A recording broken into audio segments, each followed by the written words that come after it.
I'm Julie, and you're watching Explain the Frame, Episode 1. In this episode, I'll walk you through our recommendations on how to communicate about health issues that affect some groups more than others.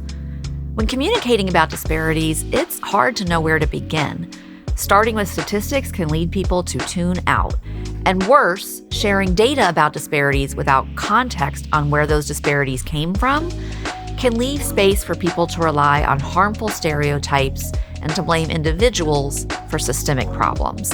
That can be really damaging if the topic itself is stigmatized or sensationalized. So what can we do?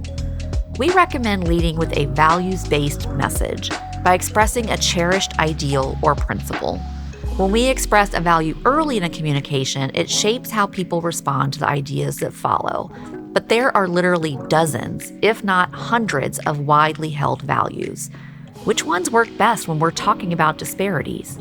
And what can we do when a value we might hold, like equity, has been declared taboo or has simply become a distraction? To figure that out, we sent frameworkers on an empirical quest for ways to reach people who may be hearing negative mischaracterizations of terms like health equity.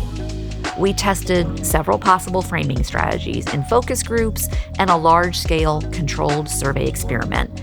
And we found that using the value of dignity is both powerful and effective. The results were especially strong among people who lived in rural areas. So here's an example of what it might look like to lead with the value of dignity to communicate about disparities. Treating people with dignity involves honoring their experiences and perspectives.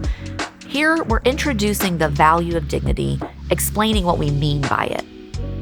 It's vital to keep people's dignity front of mind when working on health issues that affect some groups more than others. Here, we connect the value of dignity to the different health outcomes that groups may have. Take the problem of intimate partner violence, which especially affects women and LGBTQ+ people.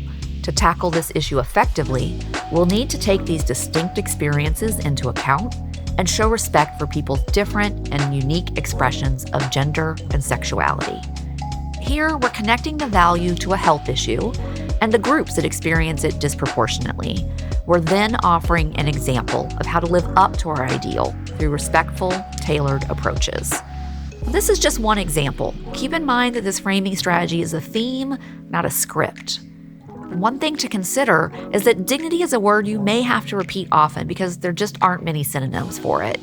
When it comes to framing, repetition is actually a good thing, but we also want to keep our language fresh and lively. To avoid sounding too repetitive, you can mix in different verbs that go with dignity. For example, you can honor, respect, or value dignity, or you can talk about treating people with dignity. You can also express the idea of inherent human dignity, maybe through a notable expression or quote. I like this one from Thurgood Marshall. In recognizing the humanity of our fellow beings, we pay ourselves the highest tribute. That's it for Episode 1. Don't forget to check out the resources linked in the description of this video for more on framing with dignity. Thanks for tuning in to Explain the Frame.